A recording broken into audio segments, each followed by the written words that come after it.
First, I'm going to tell you a little, I'm going to introduce Big Tent to those who don't know about us. Big Tent USA is an inclusive coalition of concerned citizens. We have come together to be a driving force for positive change in America. And these are our values. We value effective governance, decent, truthful leadership, and positive solution-oriented outlook. So that's who we are. And we focus on democratic ideals, for example, voting rights, which are hot right now, as they should be, and other trending issues like gun violence prevention, healthcare, and I would add environmentalism, my personal favorite.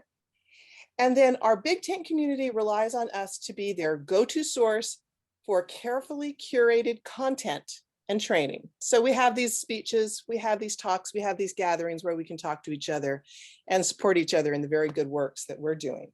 So thank you for being part of the Big Tent. And we hope you will continue to join us. And please check out our website because we have the best website, I must say.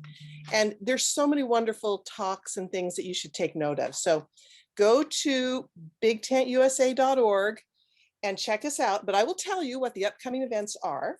Our next big event is part of our evening speaker series, starting with Anne Applebaum, which is next Wednesday, April 14th at 7 p.m.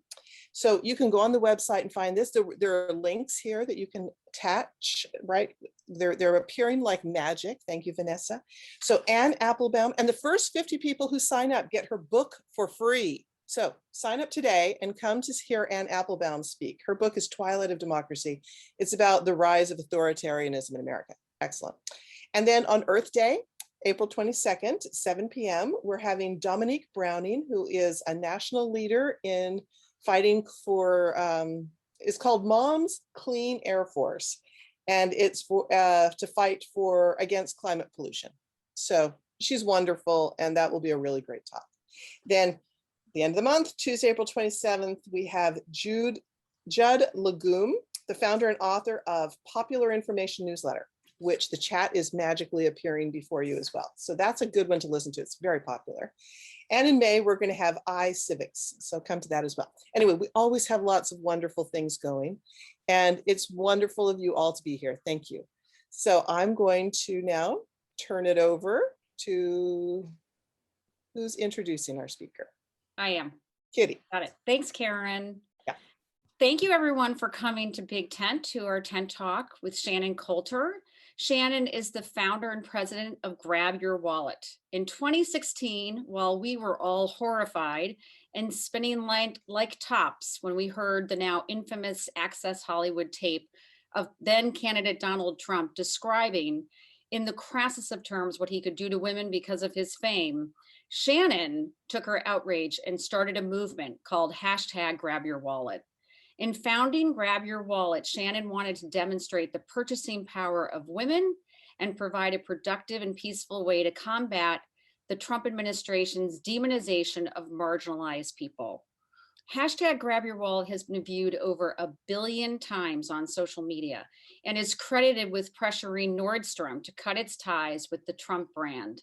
Shannon has been profiled in the New York Times, the Washington Post, the Chicago Tribune, and has appeared on Nightline, and NBC News, CNN, and MSNBC. And in 2019, Grab Your Wallet Alliance became a 501c4.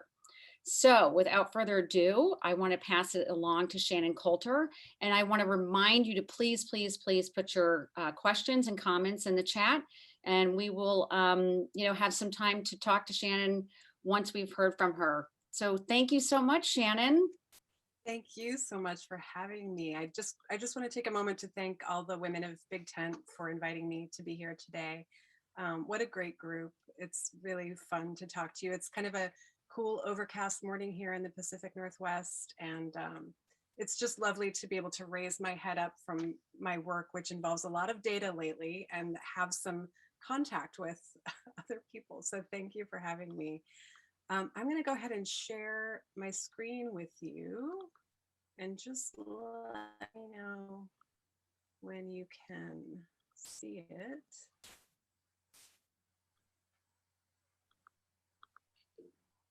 So today we're going to be talking about how to flex your consumer power to protect democracy. Going to take some of the learnings we've gained from Grab Your Wallet and apply them to the current political landscape to see, how well they transfer, what we can do to support voting rights with our consumer power and other things related to the current news cycle. I'll start off by talking a little bit about how Grab Your Wallet got started and what we did differently from other movements. There were some distinctive characteristics to our movement. Do want to talk pretty deeply today about what the Brennan Center is calling the rise of legislative anti-democracy. There are a startling number of voter suppression bills on ballots across the nation right now. And there's a lot we can do every day to fight that way beyond the ballot box. So we're going to be talking about exactly how much economic power you have, because you might not even be aware of how much you have, and how to flex it in an everyday kind of way to support democracy. I think it's highly worthwhile talking about what Bishop Reginald Jackson and the other AME faith leaders in Georgia are doing right now in terms of a boycott and the strategies that they're using that have been very effective in a very short period of time. I think we'll also go on to talk about a piece of legislation that's actually sitting in the Senate right now to talk about, some of the differences between a more grassroots effort like what's happening in Georgia and a more legislative related effort. So you can see the differences in how we would go about thinking about those two things and how to flex consumer power in both of those different cases, just to show you kind of a different angle on the way that I think about things and hopefully generate some good questions.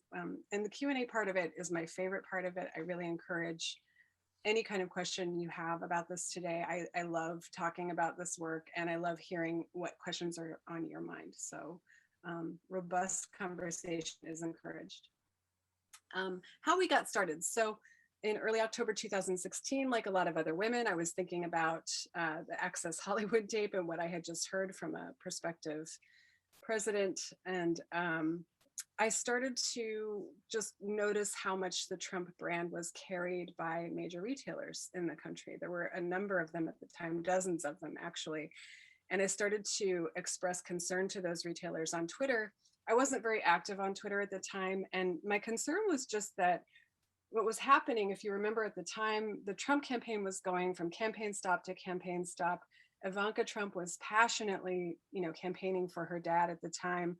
And she was, after each campaign stop, marketing her products from the campaign. So she was going on her social media accounts and promoting whatever dress she had been wearing at the campaign stop that night.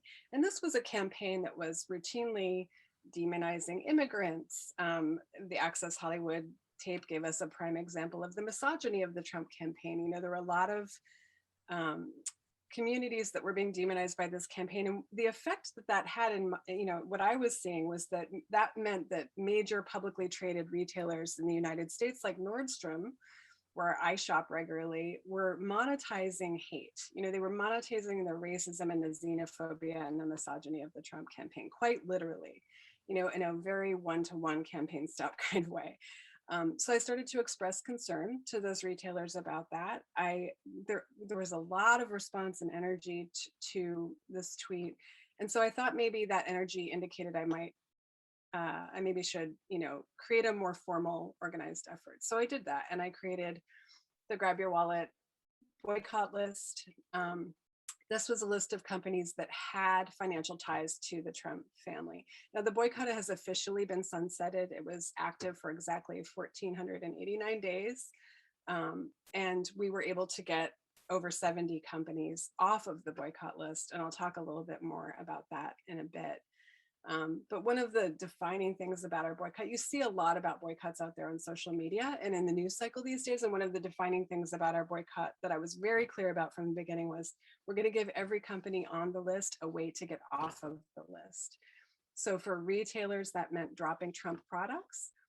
For companies that had chief executives or board members that had donated significantly to the Trump campaign, that meant going on the public record to say, I'm not going to do that again. I regret it. And we did have a couple of companies do that. So in every case, we wanted to get companies a way to get off of the list. I wanted to show you some of the reactions I was seeing from people out there on social media, primarily women at the time. And this is for a strategic reason. I, prior to doing the Grab Your Wallet campaign, was a brand marketer and a digital marketer strategist. And never, so I have a lot of exposure to how people talk about brands online, you know, how they interact with them and what they say. I've never seen anything like what I saw after the Access Hollywood tape. And the reason that I want to put these in front of you is because I want to show you that these are personal, not partisan reactions to the brand. And the reason I want to show you that is because that energy, that personal, not partisan reaction can be, I think, in terms of our ongoing strategy when we talk about how we can flex our consumer power in favor of things like democracy, that visceral personal connection that we have to the companies that we do business with and the brands that they create can be a source of ongoing energy and action.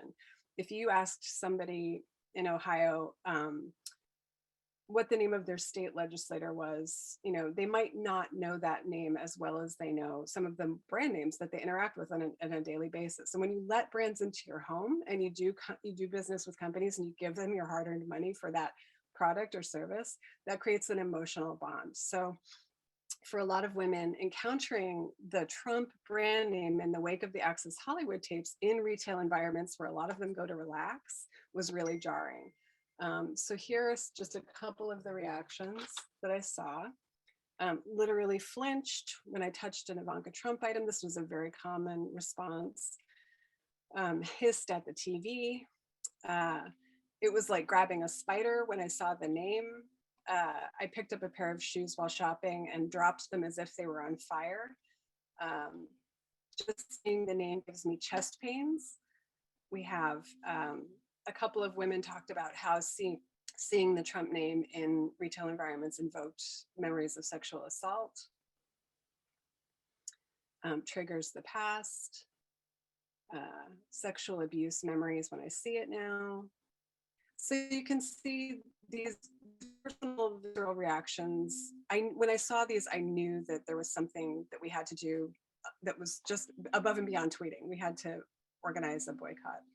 So a couple of the things we did differently, we put an emphasis on the lack of basic human decency in this case of the Trump campaign and how they were talking about various already marginalized communities. What I saw, the effect that had was actually brought in a lot of center-right people to the movement, which I was personally really glad to see. And the way that I found out about that was when the Mormon Tabernacle Choir announced that it was going to be performing at Trump's inauguration party. And a lot of actually LDS Mormon people who were already active in the Grab Your Wallet boycott came forward and decided to add the choir to their personal list of organizations that they wouldn't be doing business with again. So I was really happy to see that involvement. Bringing in that decency element versus making it a left-right thing actually added a lot of, I think, gravitas and forward motion to the boycott. I apologize if you're hearing some buzzsaw sounds right outside my window. There's some work going on next door. We really tried to avoid a name and shame approach. As I already mentioned, we always gave companies a way to get off of the list. That only became not true at the very end of the campaign. So right up until the end of Trump's first and last, hopefully, term, we were saying to companies, hey, if you know, all the retailers had been dropped because there essentially was no more such thing as the Trump brand. You couldn't really buy the Trump brand in a retail environment anymore. It didn't exist. But we were still saying to executives who had donated major amounts of money to him in 2016, if you commit publicly to not doing that in 2020, we will remove your company's name from the list. And we did have a couple of companies do that. We were dropping companies from the list right up until September 2020. But then in the last few months of the campaign, we did remove that as a call to action because it was just too late. They had already supported him in a lot of cases, and there was no way for them to get off of the list. But you know, that was always a regret. Our goal was always to get as many off of the list as possible. And at one point, we were down to just 12 companies. At that point, that was the point at which we learned, though, that the Trump administration had made it a matter of policy to separate children from their parents at the border. So that's when we started adding other non-retail companies to the list. One thing I really value is community. So I try constantly to highlight the people who are participating in the boycott. I want this always to be about community over personality. This is not a profile building thing for me. I actually had, a great career prior to this movement. And so I really like to try to highlight people participating, because that to me emphasizes that it's we're doing this together. We're doing this shoulder to shoulder. It's about our collective economic and political power, not about any one person's profile. And I want to mention too, some of the individual Grab Your Wallet participants throughout the last 4 years have actually helped to break national news. So a big part of this action was to go out to companies, go out to their PR reps and their IR reps and ask them, hey, are you going to drop this product with the Trump name on it? Are you going to stop donating to this campaign? Are you going to stop profiting from hate, basically? And in many cases, individual Grab Your Wallet participants would get responses from companies that I had not been able to get, and they would forward them to me, and then I would work with a journalist to break that news. So again, the great thing about doing this kind of work is that it's not about any one individual who's making this stuff happen. It's not about me. It's not about Judd Legume. It's not about Sleeping Giants. It's about all of us doing this together. And I just want to, I got many, many photos from people cutting up their credit cards throughout this. So I'm just highlighting some of those photos on the right. We were able to get over 70 companies to cut financial ties with the Trump brand. It's really hard to prove that the boycott had anything to do with that, because of course companies won't admit that, but we did have some indications that the boycott was pivotal in those decisions. In the New York Times, we had a third-party data provider go on the record as saying that Grab Your Wallet was the most mentioned comment in those little third-party tools that collect customer feedback on sites like e-commerce sites like Nordstrom. They said that Nordstrom was a client and that Grab Your Wallet was the most common comment they saw during the fall of that year. We also know that the boycott was instrumental in getting companies to act, because companies were reaching out to me to ask me how to get off of the boycott list. And that just doesn't happen unless they're under enormous pressure from their customer base. And in fact, in some cases, companies would tell me, we're hearing from an inordinate number of people, how do we get off of the boycott list? So I had some positive indications that there was a lot of pressure being placed on these companies. It was a real lightning in the bottle moment. And there was one day we had 350,000 visits to the Grab Your Wallet website on one day. And that, as mentioned already, the hashtag was seen over 1 billion times. I honestly stopped looking at those figures in 2017 after it passed 1 billion. I'm a digital marketer for my whole career, and I've never seen numbers anything even close to that. So it was a really big groundswell of activity.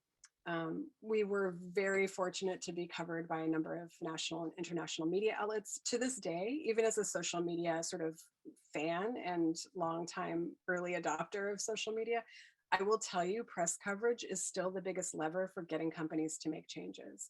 So, when there would be anything that the Trump administration would try that was anti-humanitarian, like the attempted Muslim ban, revocation of protection for trans teens, bathroom use in schools, the border crisis where they were separating kids from their parents as a matter of policy. There would be this groundswell of interest in Grab Your Wallet. People would turn to the tools that they had to protest peacefully. There would be some media coverage around that, and then the companies would make the change. So that was kind of the order of things that I saw over and over again. The administration does something shocking and awful.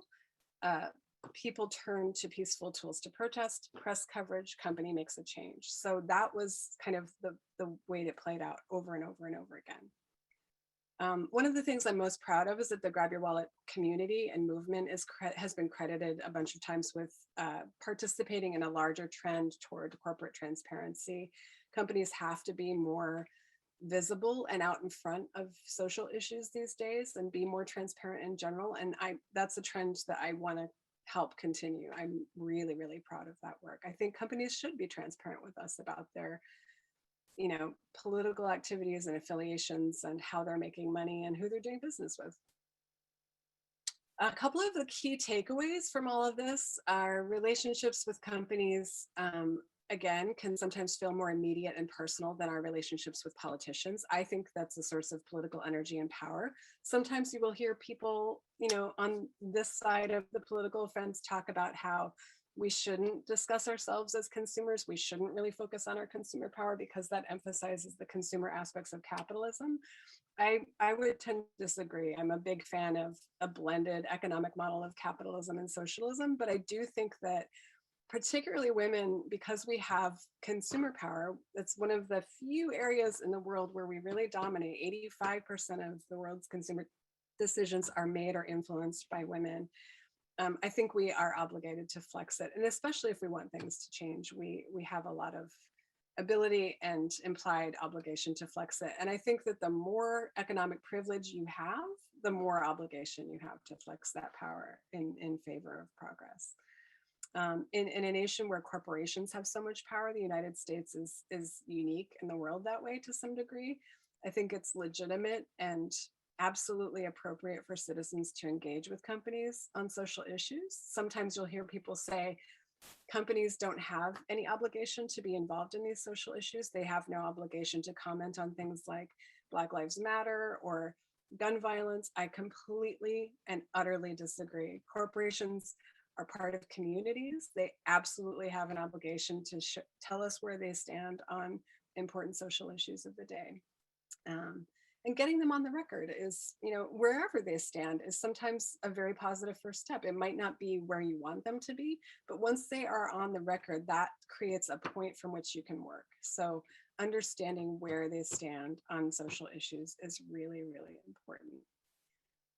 I think our actions work best when our connection to the companies we're asking to change is an authentic one. This is why a lot of the boycotts you see out there don't necessarily work. It's not just that people don't focus for a long enough period of time and lose attention on it. It's that, they're trying to boycott companies that they don't do business with, that they don't have an authentic connection to. A lot of companies that advertise on Fox News, for instance, will often, people will often attempt to boycott them, and it doesn't work because you don't probably do business with those companies. Okay, so here's the next big section we're going to talk about. This is where we are today. Thank goodness we've had, Trump lost his election. Lots of positive progress has been made since that happened. But a scary thing is happening too right now, which is that there are 250 bills in 43 states that are attempting to restrict access to the ballot. And we can see a very concerted, very organized push on the part of the far right to suppress people's voting rights, particularly traditionally marginalized communities of color. They're just trying to make it harder to vote. And it's the only thing that they have left to win elections. It's really sad. It's very anti-democratic, very anti-American. And it's extreme. We have 14 Republican state lawmakers who attended the January 6th insurrection, and they continue to serve. I think it's worth asking, which companies support them and what do they have to say about having done that in the past? Will they commit publicly to not doing so in the future? Some have, some haven't. Efforts to undermine redistricting. We're seeing the rise of gerrymandering attempts come back again. We're seeing scary things like Republicans in Wisconsin and New Hampshire trying to find ways to make the Electoral College even less democratic. I'm just doing a quick time check to see where I am. Okay, so we're seeing Republican lawmakers in 24 states introducing bills that would make it harder to organize and pass ballot initiatives. And I think that one's interesting because a lot of the ballot initiatives are, they have wide public support regardless of party, but Republican lawmakers in some states are trying to make it harder just to pass ballot initiatives in general, regardless of partisan affiliation. So what can we do about it? This is a fun GIF that the New York Times created for an article they did about Grab Your Wallet. This is the part where we talk about exactly how much consumer power you have to flex in this fight. Um, so the depressing part of the scenario is that super PACs spend a lot of money to influence politics, and GOP super PAC spending outpaces Democratic spending by 49%. So that's because GOP super PAC spending is tied to industry by and large in a way that a lot of progressive super PAC spending is not. If you think about things like the gun industry, tobacco industry, you start to see the energy industry is a big one. You start to see how vested the GOP side of the house is in the business interests of companies. And so that money flows more to the GOP side of the house than to the Democratic side. The good news is that the combined spending power of the people who voted against Trump absolutely dwarfs not just GOP super PAC spending, but super PAC spending, period. This is a chart that I made where you can't even really see. I'm pointing to the part that you can't see. That is super PAC spending when you compare it to just the annual consumer spending of the women who voted against Trump, which back of the envelope math suggests to me is about $2.2 trillion annually. Just the women who voted against Trump. And I had to make it just the women, even just to fit it on the slide. If I had made it everyone, the data literally wouldn't fit on this slide. And of course, it's a bit apples and oranges because super PAC spending is different from consumer spending. Consumer spending is not as organized. It's not pointed at a goal in the way that super PAC spending is. But I just wanted to show you the scale of what we're talking about here because it is immense. This is a great Washington Post article that gave me a lot of heart at the beginning of Trump's administration when I really, really needed it. It was headlined, Donald Trump lost most of the American economy in this election. And what this article spoke to was that when you looked at the economic activity of the counties that had voted for Trump, it was only about a third of the nation's economy. 2/3 of this nation's economic activity is generated by people who voted against him. So while it's really close at the ballot box, a lot of times in America, it's not close at the cash register.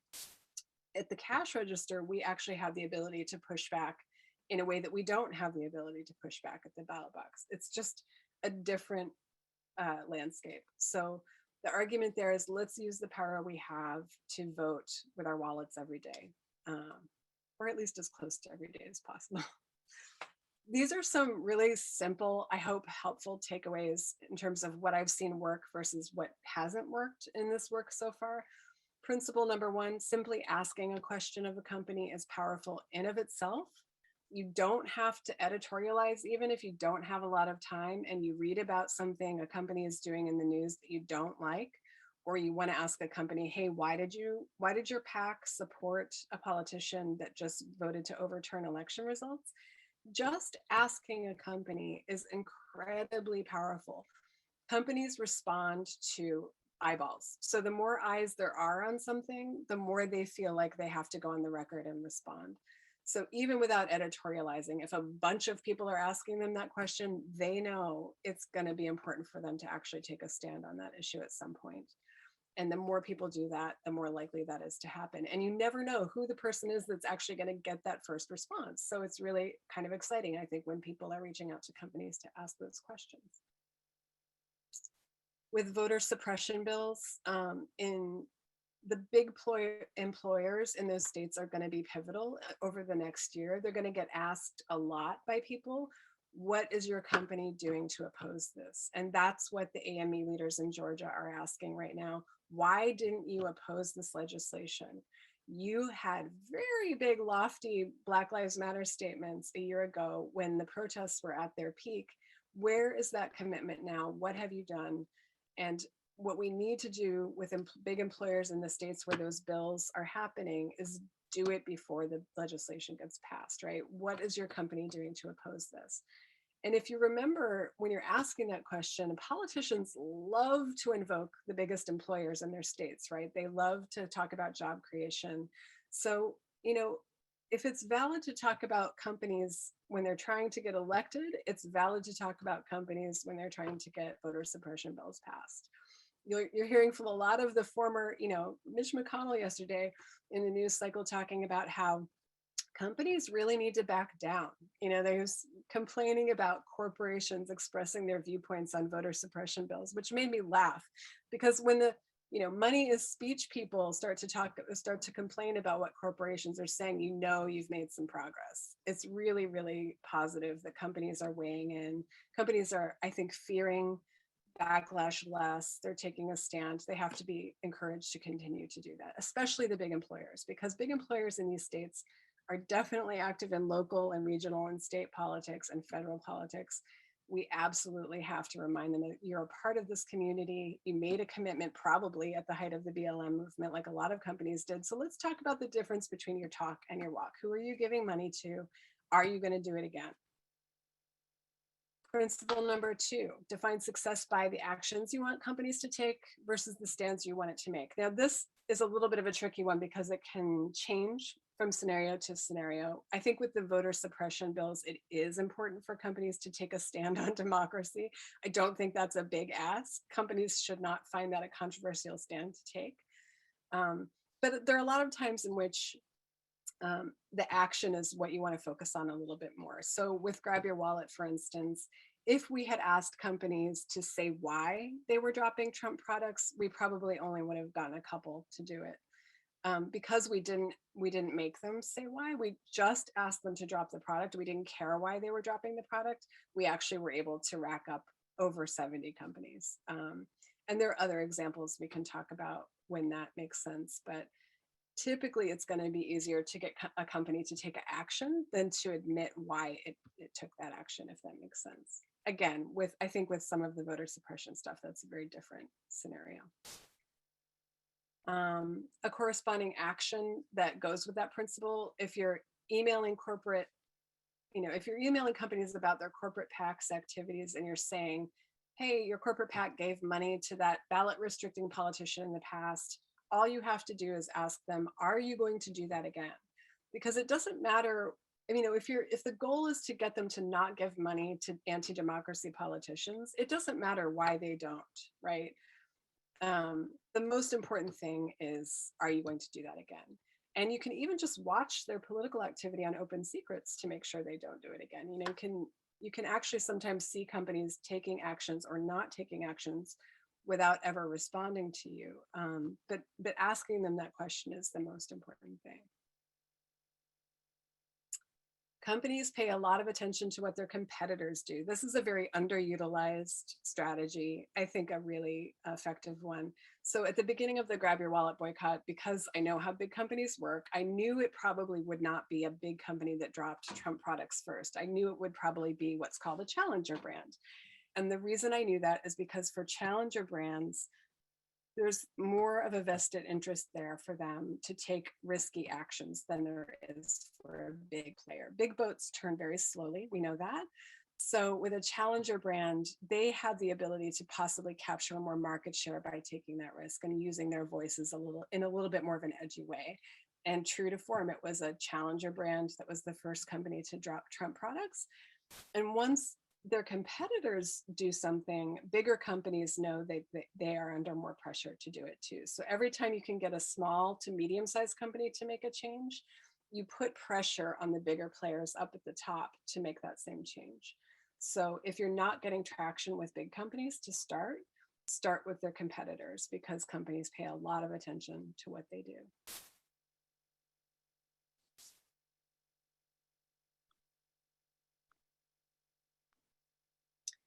Again, challenger brands have more incentive to take risks, so that's the recommendation there.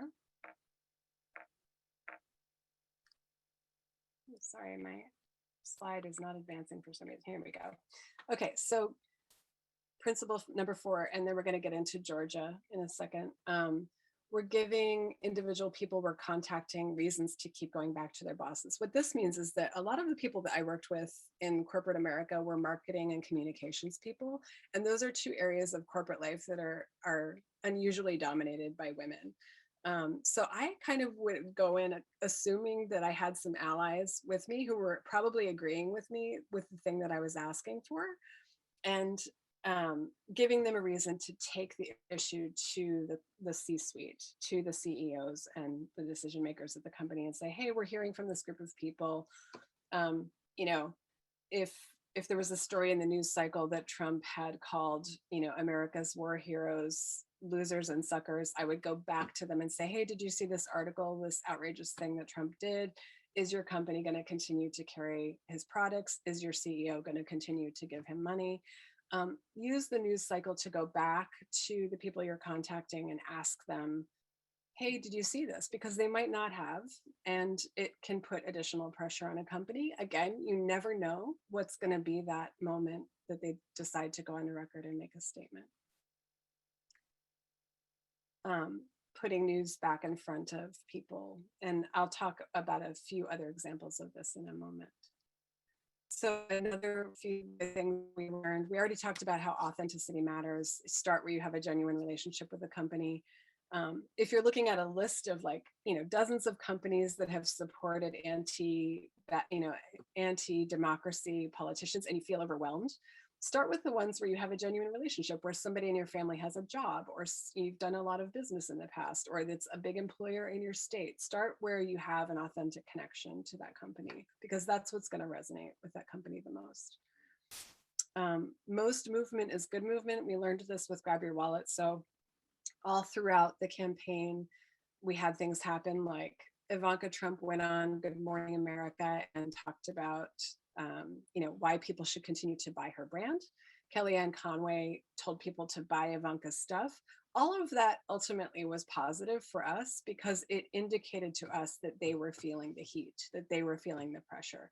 So all forward motion typically is good forward motion. It indicates momentum. It indicates that they're having to respond, right? So don't see your opponent's, responses to your actions as negative necessarily. Consumer brands tend to have a bigger footprint and more emotional traction than B2B brands. So that's why during things like, I don't know if you remember, right after Charlottesville, right after Trump's infamous both sides comments, there was this exodus of CEOs away from his economic and policy forums. And it was led by the CEO of Merck, who's a wonderful guy. And, there was just an exodus of them. And right before they all left, there was an enormous amount of pressure on them from consumers to do that. There were a couple days where it wasn't clear what was going to happen. And then they kind of all left at once. And the pressure that the companies that were under the most pressure were not brands like Merck. It was brands like Pepsi and Campbell's Soup. And that's because those brands have a more potent emotional connection to our households and our lives. They're the brands that we see every day that are, on our pantry shelves. And that's why, when there's a political action like that happening and there are a number of brands involved, people will generally gravitate to consumer brands. So use that. If you're making a short list of companies out of a list of possible hundreds, highlight the ones that people have a really tight emotional connection to. Nordstrom is a good example of that too. People have a very passionate, almost personal relationship with Nordstrom because of the work that Nordstrom has done over the years to build that consumer relationship, to build that customer trust. In most cases, it's key to give companies room to make a change. We've already talked about that. We need to give them a way to get off of the list. Otherwise, you're just doing name and shame.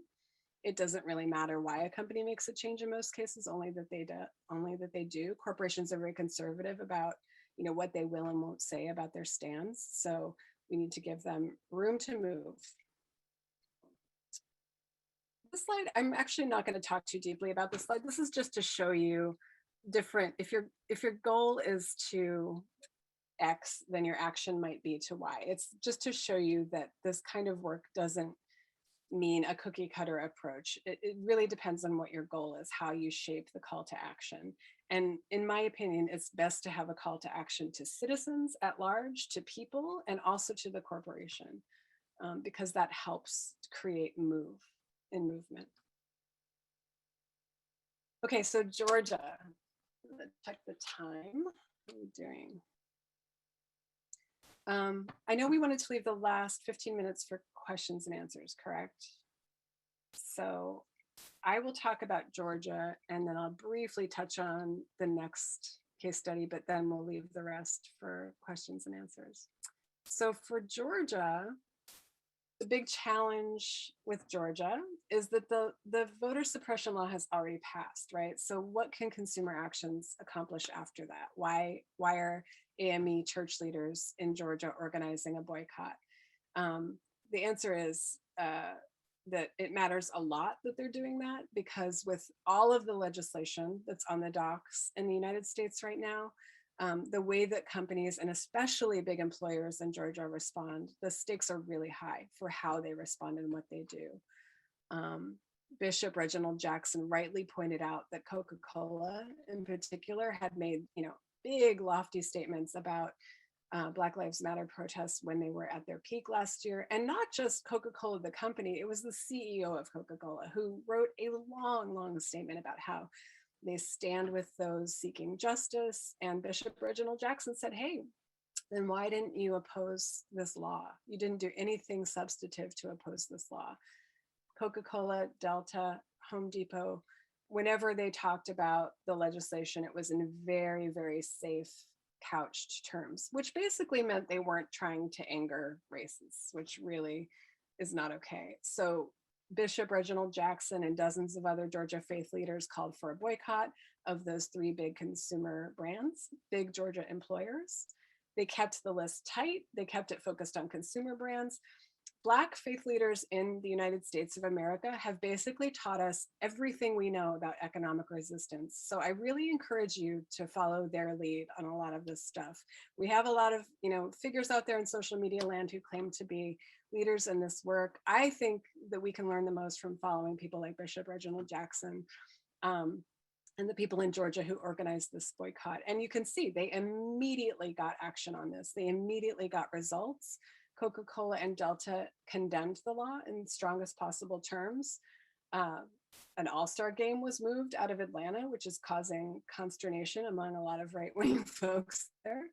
Home Depot's only company to remain silent. I personally hold that very much against them. I'm pretty generous when it comes to these things, but I'm done with Home Depot.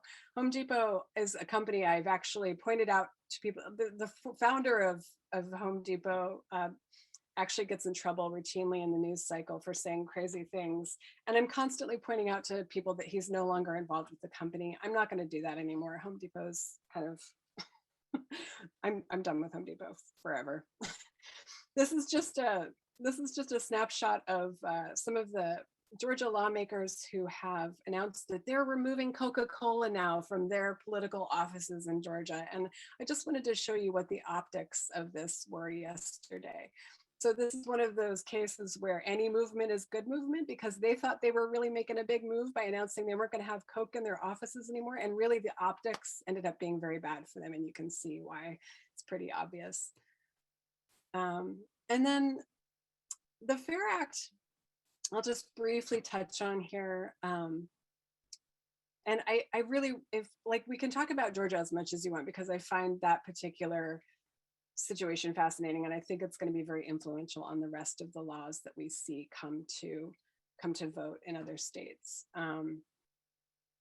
The challenge with the FAIR Act, so the FAIR Act is the Forced Arbitration and Justice Repeal Act. Various incarnations of it have tried to make their way through Congress before. Initially, the bill that preceded the FAIR Act was actually introduced in a fairly bipartisan way by Lindsey Graham. Gretchen Carlson was very active in it. What it is, it's an act to repeal a practice called forced arbitration, which is a practice that makes people deal with their employers' arbiters if they have a discrimination or a sexual harassment related complaint. So the legislation came to bear right at the height of Me Too. And we've been trying to get it passed since then. It's relevant to this conversation because what the practice of forced arbitration does is it prevents everyday US citizens from exercising a pretty basic right that we have as citizens, which is to access US courts. So if sexual harassment is illegal, discrimination is illegal, it means that illegal things can happen at companies, and you cannot access the US courts to say, hey, something illegal happened to me. You have to use your employer's private arbiter. The records of that arbitration proceeding are never made public, which is how serial harassers get protected, and discrimination continues and structural oppression happens. So the strategy here was to get as many big publicly traded companies as possible on the record that they don't use the practice. This is through a project I'm doing called Force the Issue.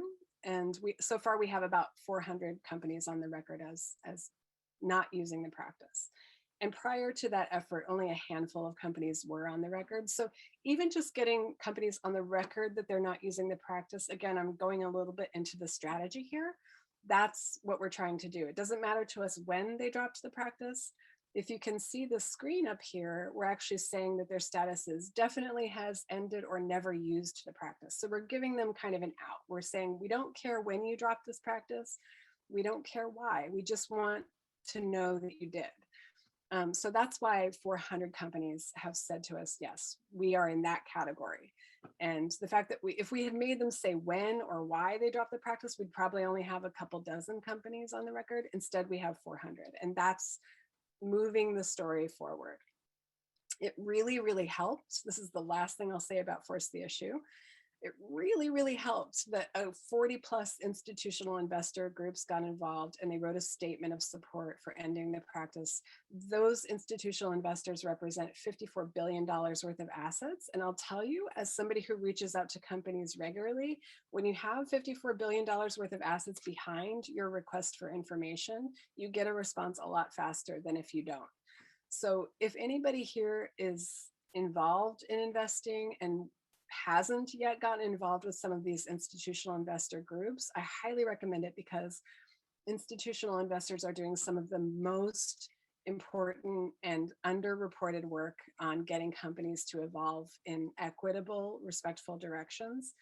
And they get very little attention for it, but they're doing great work. So again, that's an instance where we see consolidated economic power. These investors are coming together and saying, when you combine all of our assets into $54 billion, and then we say you should end this bad practice, that has a lot more leverage than us acting as individuals. And we're very proud of that work. So what's next? We're gonna, Grab Your Wallet has evolved into a more centralized resource for flexing consumer power. We always want to be a place that you can come when you have the question, like, what should I do about this particular issue? Right now, we're working on a guide to help you through the ballot suppression initiatives and helping you know how to flex your consumer power in ways that will prevent and discourage that, and encourage companies who are really opposing that legislation. We're paying attention to other important equity legislation. There's a lot in Congress right now because Biden's president. So there's a lot of important equity related legislation, and we're going to tell you how, what your relationship to that legislation and companies can do. And we're building resources that will hopefully make it easier for you to act. And in that sense, the last thing I'll say is that Force the Issue, the database, I'll just quickly show it to you.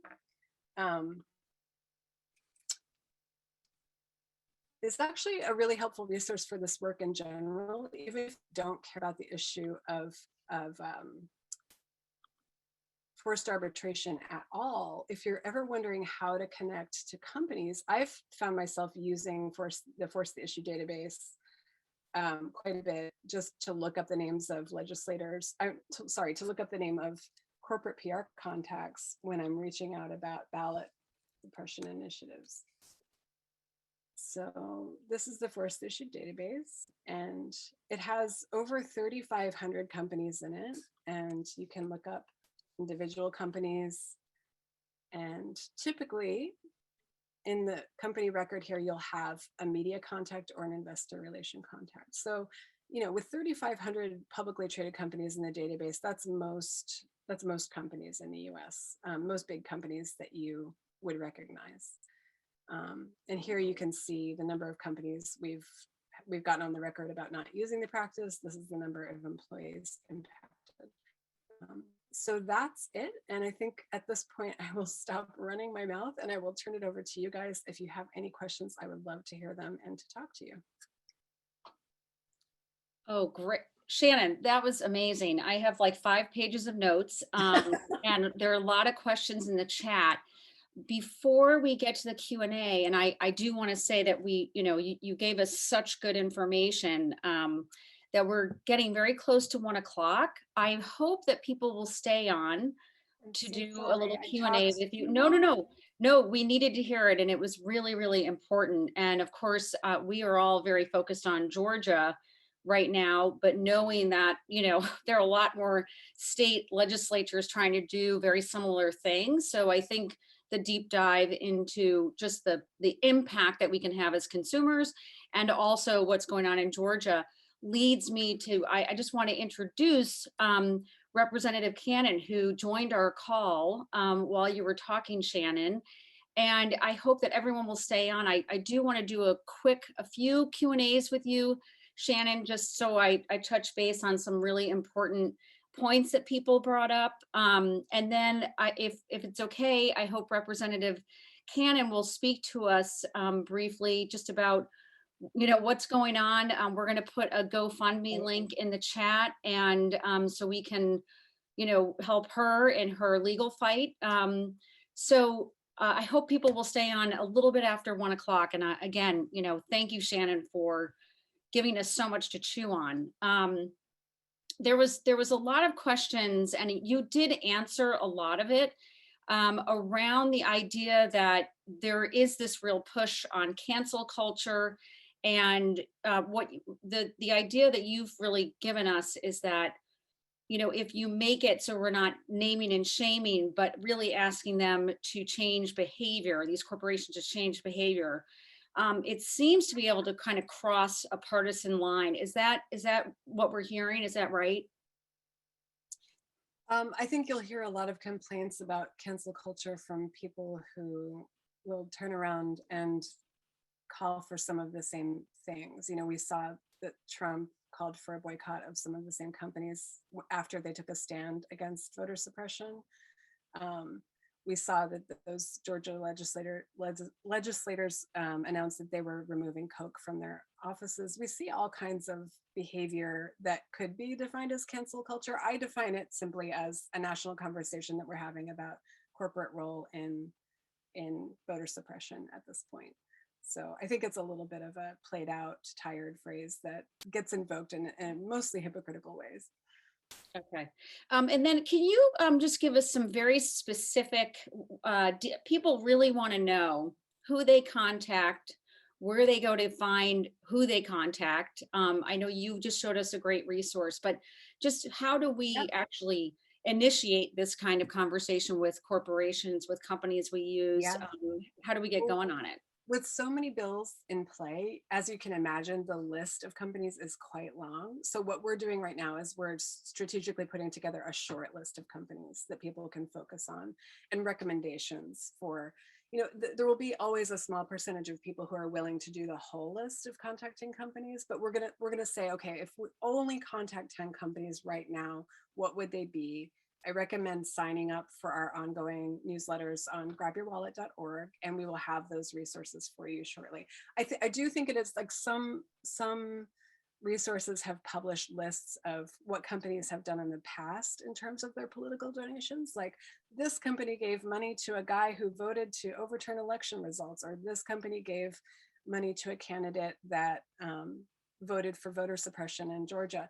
I think that that's relevant, but I don't think that can be our entire strategy, because what companies did in the past is not necessarily, like the big ask here is don't do it again, right?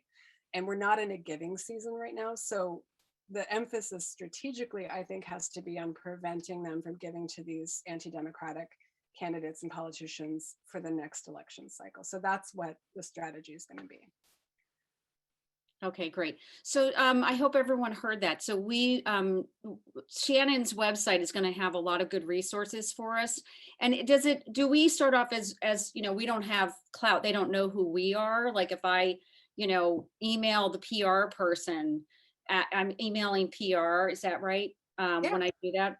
And then the other quick question I wanted to do before we ask Representative Cannon to speak is, what about social media? How do some of us who are on social media, on Twitter, Are you finding that that is a good way for, a consumer to voice it sure seemed to work in the beginning, when Grab That's a Your great Wallet started. question.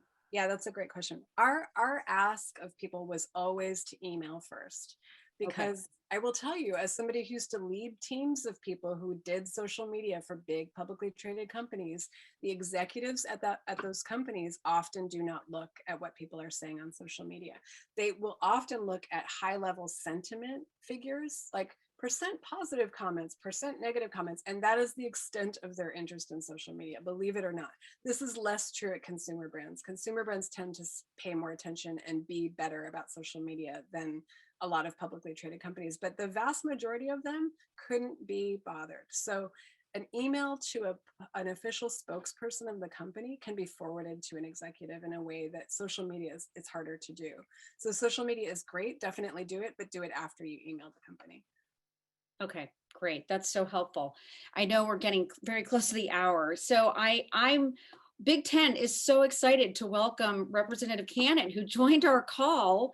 I just want to say I am an NPR listener, and so I didn't see Representative Cannon knock on the door. I heard it instead of seeing it, and I was like, "Per Cannon, she sounds like a superhero." And then I watched the video, and she is a superhero. So we're just thrilled to have you, Representative Cannon, and I hope that you can just give us an update on, what's going on in Georgia. How can we help you? And thank you for just making such an obvious statement of why they had to sign that legislation behind closed doors and just knocking as hard as you could. So without further ado, Absolutely. yeah, there you are. Great. Hi, everyone. I am a 29-year-old Georgia-born girl. I moved to Brooklyn, New York in when I was 10 years old and graduated high school at Poly Prep Country Day School.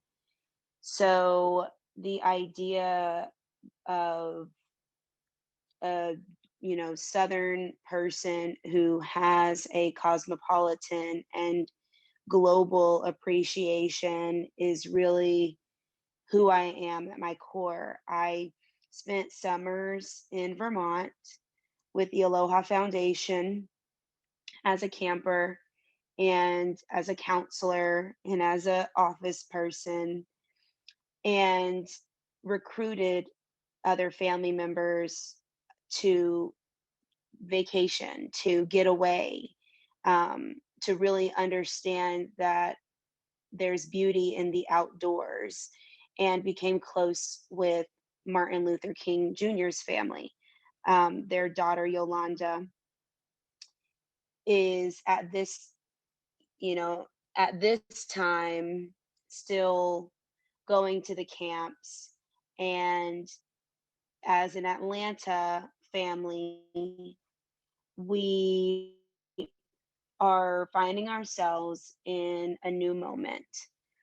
We are going to be launching from Rosa to Park, which feels so magnanimous that my body almost can't take it. But the tenets of it are: 1, voting rights; 2, redistricting.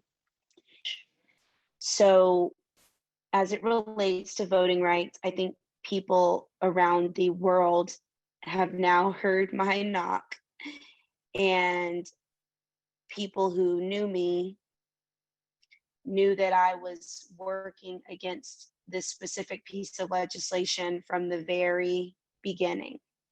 I serve as the caucus secretary, so every day I am serving 77 other members, and each of those members represent 55,000 people. So it is literally my job to be at bill signings to show that the process is completed. But this bill was incredibly irregular at every step of the process. There are way too many details to explain why, but what I do want you to know is that we reached heavily into the corporations. We laid it out, and they ignored their responsibility in this process. So does it help now to hold them accountable? Absolutely, yes, it still does.